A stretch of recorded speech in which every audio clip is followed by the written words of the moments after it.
Hello, thank you for being here today.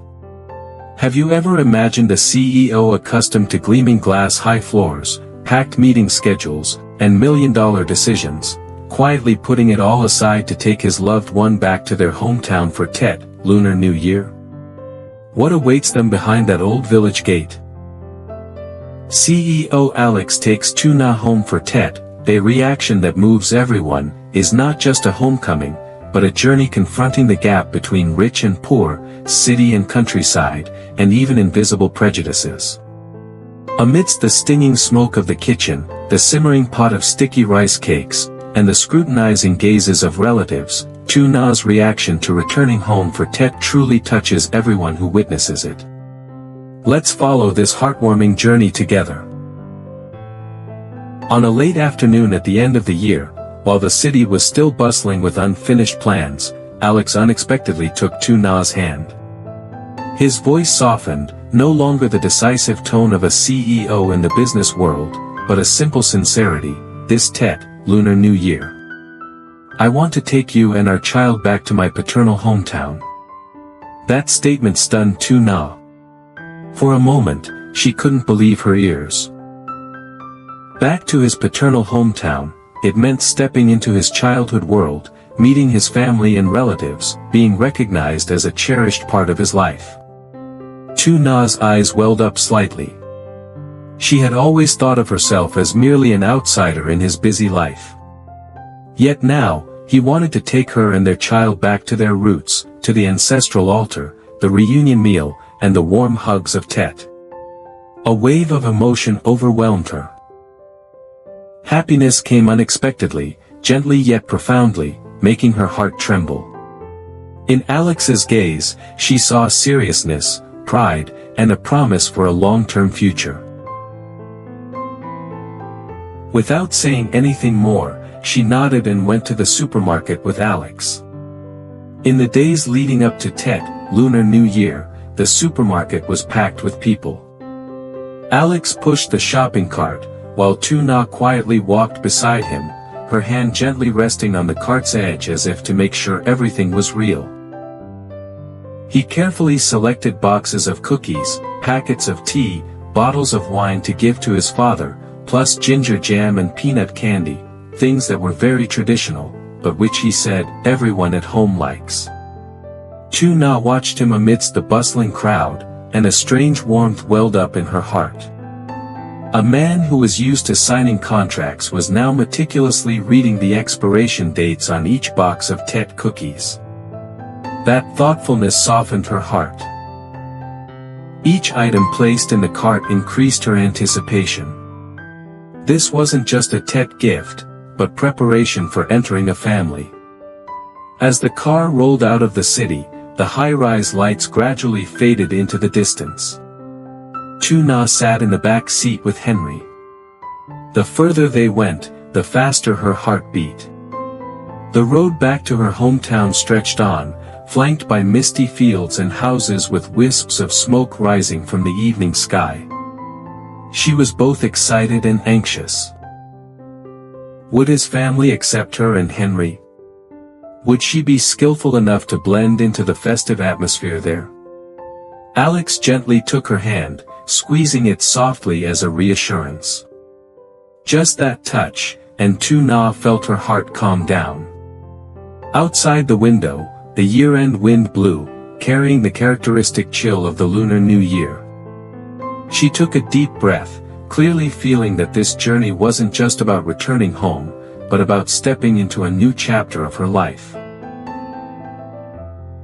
As the car pulled up in front of the gate, nhat saw Alex's mother waiting. She hadn't called to rush him, hadn't urged him, she just stood there quietly, her gaze fixed on the end of the village road, as if afraid of missing the moment her son returned. When the car door opened, her smile spread slowly, warm like the setting sun at the end of the year. Alex stepped out and hugged his mother. The embrace of a son far from home always softens the heart. Then he turned to comfort nhat. His hand gently squeezed hers, as if to say, "Don't be afraid." Although they had come back here once before, this time was different. this time, they were returning for Tet, Lunar New Year. And Tet, the most sacred thing. Only those who are truly family will celebrate New Year's Eve together, sitting around the New Year's feast. Nhat felt her heart tremble. She was afraid she hadn't fulfilled her role properly, afraid of the scrutinizing gaze. But what greeted her were warm calls. Aunt and uncle came out to ask questions, and the children rushed to hold her hand. "Are you staying for Tet this year, child?" That question brought tears to her eyes. It turned out, they really did miss her. Henry occasionally uttered the words, "Mom, Mom." Inside the house, the atmosphere of Tet, Vietnamese New Year, was palpable. The scent of banana leaves, fresh sticky rice, and fatty pork mingled together, creating a unique flavor of home. The whole extended family gathered to wrap bon chung, traditional rice cakes. Laughter mingled with words of advice and stories of the past year. Nhat sat beside Alex, her hands still clumsy in folding the leaves, but her heart was full. She wasn't just learning how to wrap the cakes, she was learning how to belong. When the pot of cakes began to glow red, the grandparents assigned the two of them the task of watching the fire. The quiet countryside night was filled only with the crackling of firewood and the firelight illuminating their faces. In that PR. After the New Year's Eve dinner, the whole family gathered in the small living room. The TV was playing the familiar Tao Quan, Vietnamese New Year's Eve comedy show, laughter ringing out whenever there was a witty line. Nhat sat among everyone, listening to the continuous bursts of laughter, her heart melting.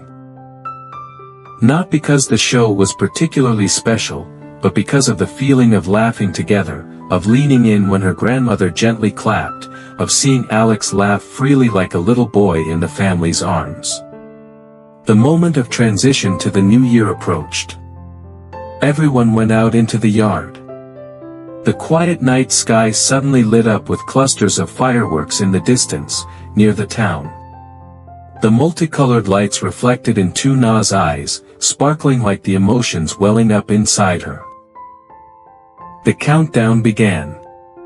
When the chorus of "Happy New Year" rang out, she felt a warm embrace. Red envelopes of money were exchanged along with wishes for peace and prosperity. When Alex's mother placed a small envelope in her hand and said, "Your family now," Nhat's heart tightened. She had never experienced such a complete sense of acceptance. Not a glamorous display, but simple recognition.